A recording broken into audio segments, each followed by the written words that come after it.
Kita dalami, kemudian kita sudah mengumpulkan barang bukti, saksi-saksi sudah kita periksa, kemudian dari yang diduga melakukan juga anak yang berkonflik dengan hukum sudah kita mintain keterangan, sudah kita dapat. Setelah itu semalam sudah kita tentukan bahwa dari saksi menjadi tersangka. Kondisi kesehatan sekarang Bu? Untuk kesehatan sudah stabil ya, sudah stabil. Yang dari kemarin shock, kemudian hanya diam dan menangis, hari ini sudah mulai stabil. Sudah bisa ditanyain ya, sudah menjawab apa yang kita tanya.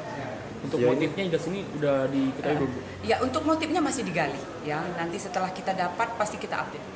Bu, apakah statusnya sudah naik jadi tersangka? Tersangka ya, Untuk semalam ya. Untuk Jadi untuk penentukan orang menjadi tersangka itu harus ada alat bukti cukup ya. Alat bukti itu jelas dari barang bukti, kemudian dari saksi-saksi, kemudian pengakuan atau keterangan dari yang melakukan. Jadi udah cukup untuk kita menaikkan status orang dari saksi menjadi tersangka. Anak ini mengakui tindakannya? Iya, dia mengakui. Ya, oleh karena itu ya, tapi kita tetap dalami. Kita dalami. Untuk sementara ini tetap kita dalami. Bu, ya. sejauh ini penerapan pasalnya apa Ibu? Untuk pasalnya kita kita terapkan adalah 338 KUHP, kemudian subsidiar 351 ayat 3 KUHP.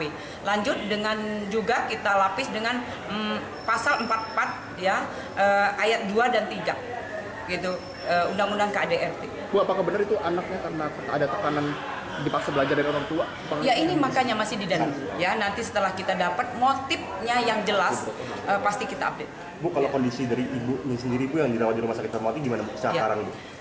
Untuk keadaan dari ibu anak tersebut ya, setelah dilakukan operasi atau tindakan yang kemarin terjadi, sekarang masih di ruang ICU. Sudah sadar ya, kemudian sudah membaik, tapi belum bisa dimintain keterangan tentunya.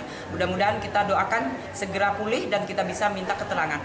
Karena keterangan dari ibu anak tersebut sangat berarti bagi kasus yang sekarang menimpa.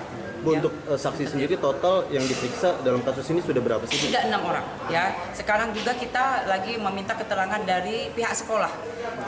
Dari pihak sekolah ya. Soal apa Bu kalau pihak sekolah? Dari sekolah sehariannya ya, karena memang banyak anak tersebut di sekolah tentunya berinteraksi ya dengan guru, dengan murid, itu pasti kita gali. Apa-apa yang sudah yang didapat setiap harinya pasti kita mintain keterangan tentunya. Penyidik sudah ketemu dengan pihak sekolah?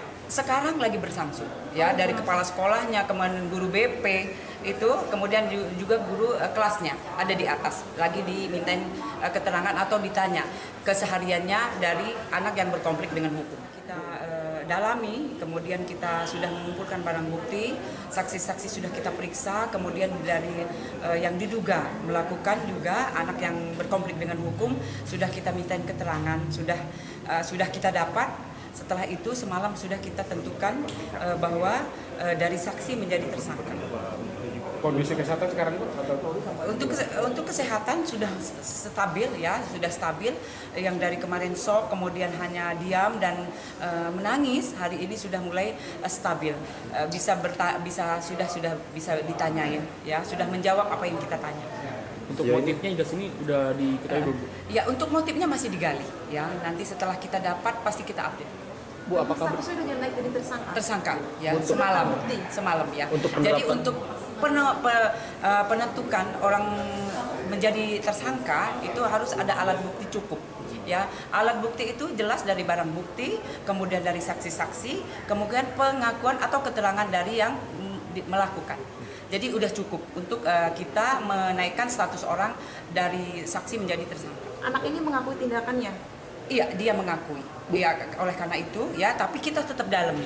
Kita dalami. Untuk sementara ini tetap kita dalami. Bu, Ya. sejauh ini penerapan pasalnya apa Ibu? Untuk pasalnya kita kita terapkan adalah 338 KUHP, kemudian subsidiar 351 ayat 3 KUHP. Lanjut dengan juga kita lapis dengan pasal 44 ya, ayat 2 dan 3 gitu, Undang-Undang KADRT. Bu, apakah benar itu anaknya karena ada tekanan dipaksa belajar dari orang tua? Ya ini makanya masih didalami. Ya nanti setelah kita dapat motifnya yang jelas, pasti kita update. Bu, kalau kondisi dari ibu ini sendiri Bu yang dirawat di rumah sakit Fatmawati gimana Bu sekarang Bu? Untuk keadaan dari ibu anak tersebut ya setelah dilakukan operasi atau tindakan yang kemarin terjadi, sekarang masih di ruang ICU. Sudah sadar ya, kemudian sudah membaik tapi belum bisa dimintain keterangan tentunya. Mudah-mudahan kita doakan segera pulih dan kita bisa minta keterangan.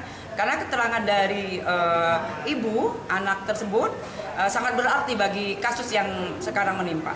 Bu, Ya. untuk saksi sendiri total yang diperiksa dalam kasus ini sudah berapa sih? Bu? Sudah 6 orang ya. Sekarang juga kita lagi meminta keterangan dari pihak sekolah.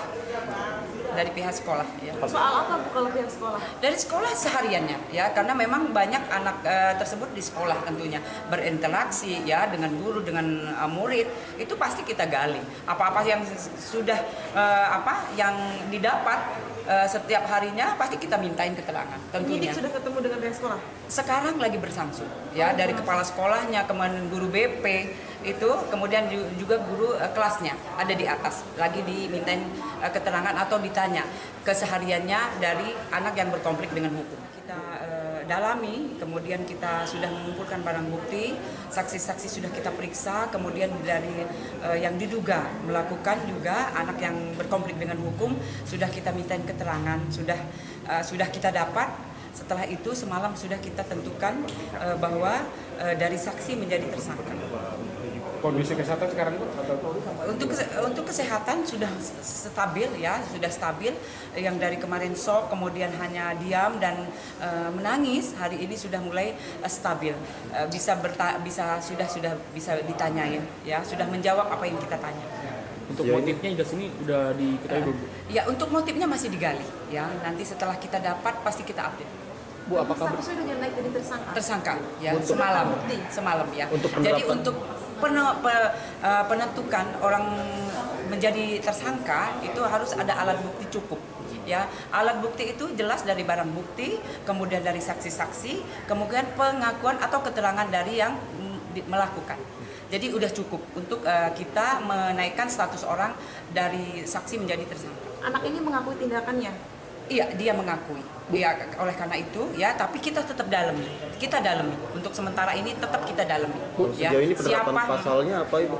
Untuk pasalnya kita kita terapkan adalah 338 KUHP, kemudian subsidiar 351 ayat 3 KUHP. Lanjut dengan juga kita lapis dengan pasal 44 ya, ayat 2 dan 3.